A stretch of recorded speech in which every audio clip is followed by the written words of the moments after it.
Alors, nous avions déjà traité le sujet sur la chaîne dans les petites news et actus, sauf que là, maintenant, ça se passe directement dans TPMP avec le principal intéressé, Cyril Hanouna, car le député LFI Louis Boyard a encore déposé plainte contre lui. Donc nous allons checker tout ça ensemble, mais avant ça, petit like et commentaire pour le soutien à la force et le référencement seulement si tu désires m'aider. Donc là, c'est pas apparemment, ce serait pour une adresse et une diffusion, voilà, de mensonges d'extrême droite, tout ça.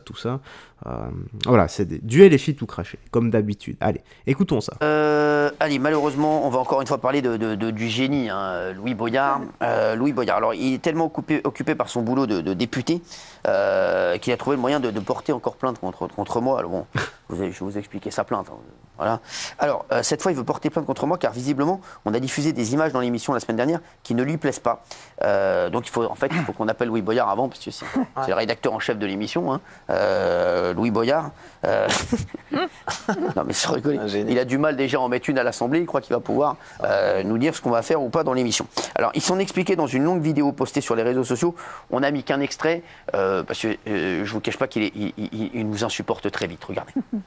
Vendredi dernier, Cyril Hanouna a tenté de faire croire que je ne vivais pas à Villeneuve-Saint-Georges, alors on va lever le doute tout de suite puisque je rends tout public. Voici mes 2 contrats de location qui sont bien à une adresse de Villeneuve-Saint-Georges. Ce que raconte Cyril Hanouna est faux. Vous pouvez y voir que j'ai dû déménager une fois en 2023. Et j'ai dû déménager parce que des militants d'extrême droite avaient obtenu l'adresse de mon domicile privé et étaient en train de s'organiser pour m'attendre en bas de chez moi, ce qui m'a obligé à déménager en urgence. Je vais donc porter plainte contre Cyril Hanouna, je vais gagner ce procès. Je vais faire respecter la dignité des habitants de Villeneuve-Saint-Georges. La lutte continue.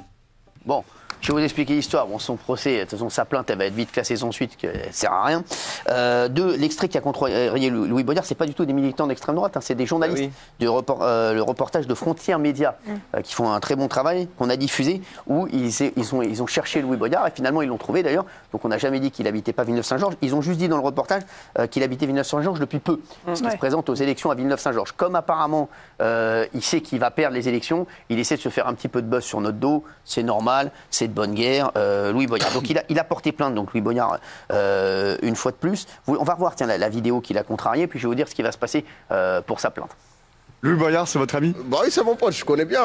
En tout cas, il est chaud, mais il habite pas à Villeneuve, je sais pas comment il va faire. Ah bah lui, il prétend vivre à Villeneuve. Hein. Ah, c'est faux, il habite pas à Villeneuve, lui il habite à Créteil. Là, il a une adresse depuis le mois de décembre à Villeneuve-Saint-Georges, il s'est inscrit sur les listes municipales. Et comment il a fait pour avoir une adresse aussi rapidement? Il y a des gens qui galèrent 5 ans, 6 ans pour avoir une maison ici à Villeneuve. Et que lui, parce qu'il veut être candidat, il a une adresse aussitôt. Il se sert de vous un peu, vous avez l'impression? Exactement. C'est déjà, il se sert de la misère des gens pour prendre l'ascenseur social, hein, et c'est au sommet.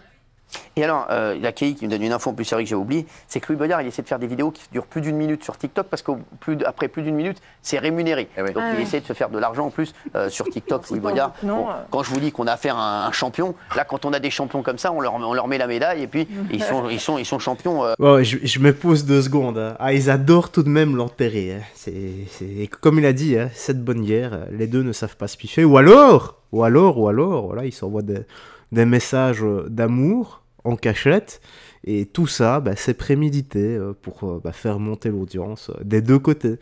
Franchement, ni l'un ni l'autre, ça ne m'étonnerait même plus. Voilà. Allez, la suite. À vie. Alors, et donc, l'extrait qu'il n'a pas plu, donc c'est celui-là qui arrive, regardez. L'ennui, c'est que son nom n'est même pas sur la sonnette, il n'y a aucune mention de Louis Boyard. Est-ce qu'il vit ici? Vous connaissez? Non, ça ne vous parle pas? Donc là, on se trouve dans l'immeuble où Louis Boyard a domicilié sa nouvelle adresse depuis le mois de décembre pour s'inscrire sur les listes électorales et se présenter à la mairie de Villeneuve-Saint-Georges. Mais ici, personne ne le connaît. Et la deuxième, oui, voilà, on va mettre la deuxième où voilà, regardez, ça se passe mal quand il y a quelqu'un qui vient taper chez lui. Regardez. On venait voir si vous habitez. Ah, on nous a fermé la porte. On venait voir si M. Boyard était bien domicilié ici. Bon, en attendant, il est bien domicilié ici. Alors, vous venez de le voir dans cette séquence absolument dingue, alors que nous pensions simplement interroger le voisinage de l'adresse de campagne de Louis Boyard en demandant s'ils avaient déjà vu l'élu ici. Alors, on a la réponse d'Éric Tegner, hein, directeur de Frontières Médias, et bien entendu de son journaliste également, Jordan, qui est formidable. Alors, Louis Boyard s'en prend à Cyril Hanouna avec une énorme fake news, et la pire, c'est que la presse gobe tout. Je débunk. Non, ça n'est pas des militants d'extrême droite qui sont allés le voir, c'est un média, Frontières Médias, avec un journaliste Jordan Florentin, avec carte de presse, faire croire que c'est seraient des militants qui ont tenté de pénétrer chez lui et n'importe quoi. Le journaliste Jordan Florentin a posé des questions. Il ne filme pas à l'intérieur de l'appartement et il est poli. On le voit bien sur le reportage complet sur YouTube d'ailleurs. Il sonne à l'entrée de l'immeuble et demande à monter. Il ne force rien. Quand c'est complément d'enquête qui fait cela, en revanche, ça ne dérange personne. Mais évidemment, c'est plus facile de faire croire que des gros faf avec barre de fer ont tenté d'entrer illégalement chez lui. Voilà, pour vous dire, c'est complètement faux, bien entendu. Et il n'affirme pas du tout que Louis Boyard n'a jamais vécu à Villeneuve-Saint-Jean et qu'il n'y est domicilié électoralement que depuis décembre. Si c'est faux, j'invite Louis Boyard à nous montrer sa carte d'électeur. Donc voilà, encore du bon travail de Frontières. Louis Boyard a essayé de faire un buzz une fois de plus. Il va porter plainte, sa plainte, je vous le dis. Elle n'ira pas bien loin, aussi loin que sa moustache de bar mitzvah. Merci à tous en tout cas d'avoir été avec nous. Et tout de suite, alors, comment est-ce que je vois... Attendez, je vais d'abord mettre ici la petite news suivante. Elle était où? Il me semble que c'était par ici, c'est ça? On sait. Je ne sais plus. Ouais, il me semble que c'est là. Voilà. Vivement recherché, évidemment. bien sûr. Ouais, les caméras. Ouais, c'est peut-être bien là. Bon, qu'est-ce que je voulais dire? Oui, donc, à chaque fois, c'est la politique de la victimisation, les gars. Voilà. C'est la carte de la victimisation. C'est l'extrême droite a dit ça, ce sont des fachos. C'est tout le temps les mêmes arguments qui reviennent sur la table. On demande qu'une chose, nous le peuple, gauche, droite, milieu, on en a rien à foutre de vos histoires. Nous, tout ce qu'on veut, les gars, c'est plus de sécurité et de pouvoir d'achat. C'est tout. Plus de sécurité dans les rues et plus de pouvoir d'achat. Est-ce que c'est possible? Est-ce que c'est possible que tous les partis politiques, peu importe le bord politique, mettent juste ces deux sujets-là sur la table? C'est tout ce qu'on veut, nous, le peuple d'en bas. Parce qu'on ne se fait pas, en tant que député, 7000 boules par mois. Et encore, si on se faisait 7000 boules par mois, imaginez-vous les taxes qu'on nous mettrait sur la tronche. Allez, la suite. On va passer à cette affaire. Franchement, catastrophe. Terrible histoire avec un videur de boîte de nuit qui vire un client et qu'est-ce qui se passe après? Oui, alors c'est à Marseille, ça s'est passé dans la nuit de samedi à dimanche. Un videur doit intervenir vers 3h du matin parce qu'un client se tient mal. Il essaye gentiment de le raisonner, il emploie vraiment tous les moyens psychologiques pour calmer le jeu, il n'y parvient pas. Au bout d'un moment, il fait son boulot, c'est-à-dire qu'il va le virer manu militari de la boîte de nuit, il claque la porte. Le client, furieux, retourne à sa voiture, sort une arme longue, une carabine à répétition, a priori. Il revient devant la boîte de nuit et tire une dizaine de balles à travers la porte, une grosse porte en bois.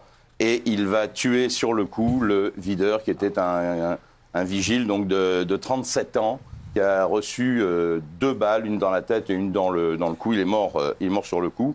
Et manque de chance, on ne retrouve pas de douille sur place. Ce qui fait que pour l'enquête, c'est compliqué par rapport à l'ADN. Et il n'y a pas de vidéosurveillance, ce qui fait qu'on sait qu'il a une Clio, c'est tout ce qu'on sait.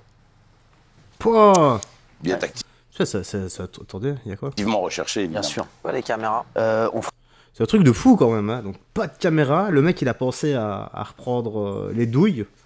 Pour le coup, c'est intelligent pour lui, ça. Ça va retarder l'enquête, peut-être la freiner un peu, mais auquel cas, j'imagine que tout de même se faire retrouver. Pour le reste, voilà, ça en dit encore long, on vit vraiment dans un monde de barges. J'ai un ami à mon frère qui est videur, et lui, il nous a expliqué chaque fois qu'il va chaque fois qu'il va bosser, qu'est-ce qu'il fait? Il met 2 grosses ceintures de musculation super épaisses, hein. Donc les ceintures genre Warrior Gear, qui sont ultra épaisses, et en fait il en met 2. Donc il fait une sorte de gilet pare-balles en fait, enfin pas pare-balles, hein, mais et il nous a déjà expliqué que ces ceintures là, le fait d'en mettre 2 de cette façon, de les superposer, eh bien ça lui a déjà sauvé la vie. Il y a un gars qui l'avait attaqué au couteau, il a essayé de le planter et le couteau est resté bloqué en fait dans la ceinture qui est ultra épaisse, et lui a su d'abord démonter la tête du gars et sans se prendre de coups de couteau, sans être blessé. C'est quand même un truc de fou, quoi. T'imagines? Parfois il y a tout de même des métiers comme ça où on se rend pas compte, mais tu risques ta vie à cause de gens extrêmement bêtes. Bref, actu suivante. Alors, il s'agit d'un homme de 40 ans qui comparaissait donc devant le tribunal correctionnel pour trafic de stupéfiants. Et cet homme a un parcours un peu particulier parce qu'il était conducteur d'engins pour les travaux publics. Il a perdu un membre de sa famille, je crois que c'est son père, et il a hérité d'une somme d'argent assez conséquente. Et du coup, il s'est recyclé en achetant une grosse quantité d'héroïne. Et il s'est mis à dealer. Alors, il avait 3 clients, a priori.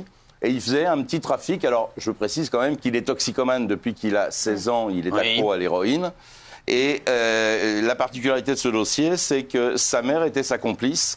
C'est-à-dire qu'il prenait un contact avec ses clients, qui commandaient 1 gramme, 2 grammes, 3 grammes. Et il payait. Et ensuite, il envoyait le client chez sa mère. Qui 78 ans, sa mère. Comment ? 78 ans. Sa mère a 78 ans. Et du coup, elle s'est retrouvée, elle aussi, devant le tribunal pour répondre du trafic de stupéfiants. Et le tribunal a été assez clément puisqu'ils lui ont fait une sorte un avertissement pénal probatoire. Donc autant dire qu'elle n'a pas été lourdement sanctionnée. Quant à lui, il a été condamné à 3 ans de prison, dont 1 avec sursis et avec un mandat de dépôt et 5 000 € d'amende. Juste séquestration. Voilà. Je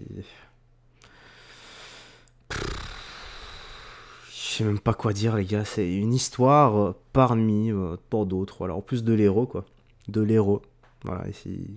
C'est ultra dangereux, la dépendance que ça mène. Et surtout, les morts aussi. Donc, tu laisses ta santé. Les gars, la drogue ne dissout aucun problème. Ça dissout la santé.